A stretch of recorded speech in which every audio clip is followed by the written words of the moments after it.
Good morning, students. In this video, we will discuss two topics. First topic is epidermis, and the second topic will be the stomata. So, first, we will start with the epidermis. So, what you observe in the outermost layer of cells in plant body is known as epidermis. So, epidermis is the outermost layer of cells which surrounds the plant body, so that is known as epidermis. The epidermis is usually made up of single layer of cells. So this is very important line, that epidermis, it is made up of single layer of cells, and it is the outermost layer of the plant body. So in this diagram you can see that the location of epidermis. So this is the leaf cross section. So if we will cut the cross section of leaf, suppose that if we'll cut this part from leaf, then we will enlarge this part, then we can see this type of structure will be there. So on the upper and lower surface of the leaf there will be stomata, and this particular region, this particular layer of cells, so this is known as epidermis. This is the upper epidermis and this is the lower epidermis.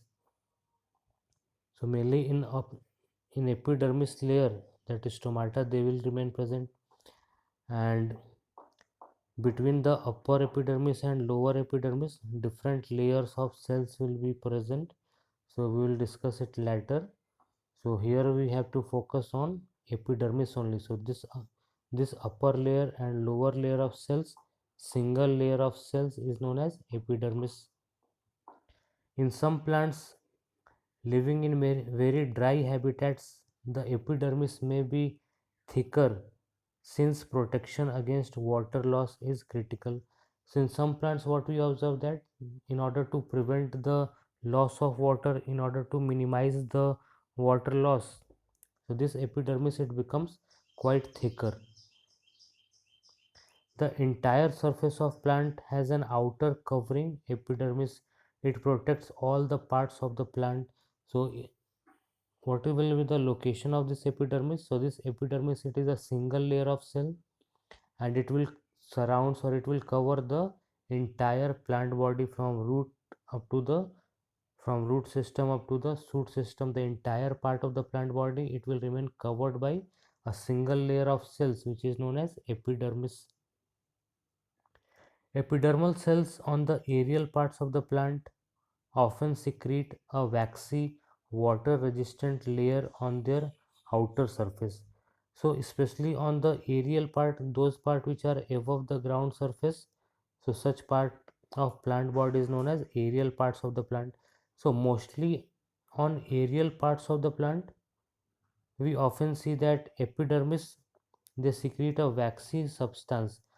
This waxy substance is known as cuticle. So you must have seen some leaf which are quite shiny in appearance. So the shiny appearance of leaf, it is mainly due to the deposition of waxy coating over them. So over epidermis there will be a deposition of waxy coating, and this waxy coating is known as cuticle, and due to this cuticle the leaves, they shine. And what is the use of this cuticle? It also prevent, or it also help in minimizing the loss of water. So this cuticle adds in protection against loss of water, mechanical injury, and invasion by parasitic fungi. So simply question will come, what is the function of the cuticle, the waxy coating which remain present over the epidermis? Then we have to answer that the waxy coating present over the epidermis, it provides protection to the plant body against loss of water. It also prevent from mechanical injury and invasion by parasitic fungi. Maybe that fungi, it can enter into the plant body and it cause some disease. So that waxy coating, it will prevent the plant body, and it remain present over the epidermis. Since it has a protective role to play, cells of epidermal tissue form a continuous layer without intercellular space. So what is the function of this epidermis? It is the outermost boundary of the plant. So the main function of epidermis is to provide protection, and the cells of epidermal tissue forms a continuous layer without intercellular space, means there will be no any space present between two adjacent epidermal cell. In this diagram you can see that these are the epidermal cells, single layer of epidermal cells. This is the upper epidermis and this is the lower epidermis. So the cells of the epidermis, they are compactly arranged, there is no any intercellular space, and they provide protection to the plant body. Most epidermal cells are relatively flat. Often their outer and side walls are thicker than the inner wall. So in most of the cases we observe that epidermal cells, they are relatively flat in structure and the outer and side walls are thicker than the inner wall. Now we come to the another topic, which is the stomata. So what is the location of stomata? So stomata, they are minute opening, minute pore which remain present mainly under the lower surface of the leaf. It's not like that stomata, they will not present over the upper surface of the leaves. On upper surface also few stomata will be present, but most of the stomata, they will confined, they will present at the lower surface of the leaves. So there is also one reason. So what is the reason behind this? Why stomata, they are mainly present under lower surface of the leaves? So answer is to minimize the loss of water in the form of transpiration. So suppose that if all the stomata or maximum stomata, they will present over the upper surface of the leaf, then what will happen? So excess of water loss will take place in the form of transpiration. To minimize the rate of transpiration, the stomata, they are present under the lower surface of the leaves. So from here also question can come, why the stomata, why most of the stomata, they are found under lower surface of the leaf? So answer is to minimize the rate of transpiration. If they will present over upper surface, then directly sunlight will fall over them and excess of water will be lost in the form of water vapor, and this process is known as transpiration. So we can observe small pores here and there in the epidermis of the leaf, and these pores are known as stomata. So all around the epidermis there will be minute opening will be present, and this opening is known as stomata, as you can see in this diagram. Stomata are enclosed by two kidney shaped cells called guard cells. So this is very important. So each stomata, they remain surrounded by one pair of kidney shaped cells. So this is a stomatal pore or stomatal aperture. So this is a stomatal aperture or stomatal opening we can say, and this stomatal opening, it remains surrounded by one pair of bean shaped cell or kidney shaped cell, and they are known as guard cell. So this one is the guard cell and this one is the guard cell. So one pair of guard cell is present, and around these guard cell, these guard cell, they will surrounded by the subsidiary cell. So these cells are what? These cells surrounding the guard cell is known as subsidiary cell. So question will come that draw a neat and clean diagram of stomata, then you have to draw this diagram. And apart from this, question can also come that what are the parts of stomata? So answer should be stomata consists of stomatal pore, which is also known as stomatal aperture, and this stomatal aperture, it remains surrounded by one pair of guard cell, and these guard cell, they are further surrounded by subsidiary cell, or it is also known as neighboring cell. So these three, stomatal aperture plus guard cell plus subsidiary cell, these three are collectively known as stomatal apparatus. Now they are necessary for exchanging gases with the atmosphere. Transpiration also takes place through stomata. So what is the use of stomata? So two uses of stomata is given in this slide. So first or the most important use of stomata is through these stomata exchange of gases takes place. plant they need carbon dioxide for photosynthesis. So from atmosphere CO2 will enters into the plant body through stomata, and after photosynthesis oxygen is produced as a byproduct. So this oxygen it will come out through stomata that we use to breathe. So this oxygen is very important for human beings and other animals. So exchange of gases will takes place in plant body with the help of stomata, and this stomata is also responsible for transpiration. So what is transpiration? Loss of water in the form of water vapor from aerial parts of plant. So this is known as transpiration. And why transpiration is necessary for plant? So because of the process of transpiration, water is conducted up to the leaves. If this water will not conducted up to the leaves, then plant they will not able to perform photosynthesis. So that's why transpiration is necessary for plant. So this stomata they also help in the process of transpiration. So I hope it is clear the function of stomata. First is exchange of gases and second is transpiration. So from transpiration also question can come, why transpiration is necessary for plant? So what should be your answer? Because by the process of transpiration water is conducted from soil up to the leaf. If the process of transpiration will not takes place, then plant they will not able to perform the photosynthesis. So that's why transpiration is necessary. Then how transpiration is evil for the plant? So generally question will come, why transpiration is necessary evil? So why necessary, why transpiration is necessary for plant, we have just discussed. Now we'll discuss that why transpiration is evil for the plant.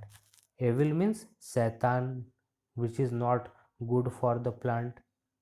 So why transpiration is evil? So because by the process of transpiration excess of water will be lost. So most of the water will get lost in the form of water vapor. So we all know that water is a very precious substance. So if this water will be lost, then it is not good for plant. And it is assumed that around, if 1 liter of, if 100 ml of water is lost in the form of water vapor by the process of transpiration, so it is believed that only 10 ml is utilized by the plant and 90 ml of water it is simply lost in the form of water vapor. So you can imagine that how wasteful this transpiration process is. So I hope now it is clear that why transpiration is necessary evil. So if this question will come, then I hope you will able to answer why transpiration is necessary evil for the plant. Now come to the next slide. Epidermal cells of the roots, whose function is water absorption, commonly bear long hair-like parts that greatly increase the total absorptive surface area. So in the epidermis of root, we simply observe there is a hair-like structure will arise from the epidermis of root, and this hair-like structure is known as root hair. So here you can see that, so this is the structure of root, and this particular region is the root epidermis. So from root epidermis this hair like structure will arise, and this structure is known as what? Root hair. And what is the function of this root hair? So through root hair, root they absorb water and minerals, and these root hair they increase the water absorption area. The absorptive capacity of root it get increased due to the presence of these root hair. In the even in the germinating root, the seed which will start to germinate, in that seed also we can see the presence of root hair. So this is the germinating root, and this very fine thread like structure is known as what? Root hair. In some plants like desert plants, epidermis has a thick waxy coating of cutin, a chemical substance with waterproof quality on its outer surface. So in some desert plant what we observe, there is a deposition of waxy coating, and this waxy coating is made up of cutin. Now can we think of a reason for this Is the outer layer of branch of a tree different from the outer layer of a young stem? So if we will observe a outer layer of young branch of a young branch of a tree different from the outer layer of young stem. So why this difference can be seen? So as plant grow older, the outer protective tissue undergoes certain changes. Just imagine two plants.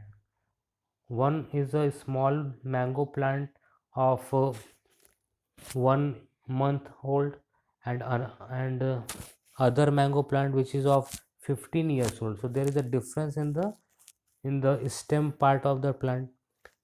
So the younger mango plant, the stem will be quite green and it will be very fragile, which can easily be broken off.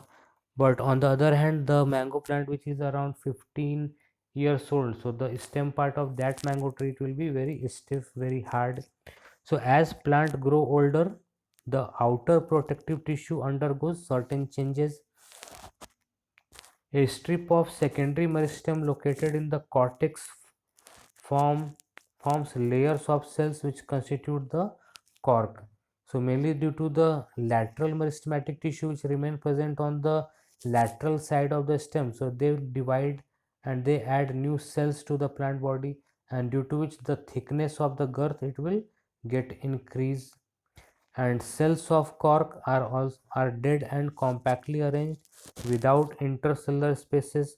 They also have a substance called suberin in their walls that make them impervious to gases and water. And the in the mainly in the bark of the old stem, so these bark, they are mainly formed by the activity of the lateral meristematic tissue which remain present on the lateral side of the stem. So these meristematic tissue, they will divide and they will add new cells to the plant body, and these newly divided cells, they will get compactly arranged and they will form the cork, or which is known as the bark of the stem. So this much only in this video. Thank you. Have a nice day.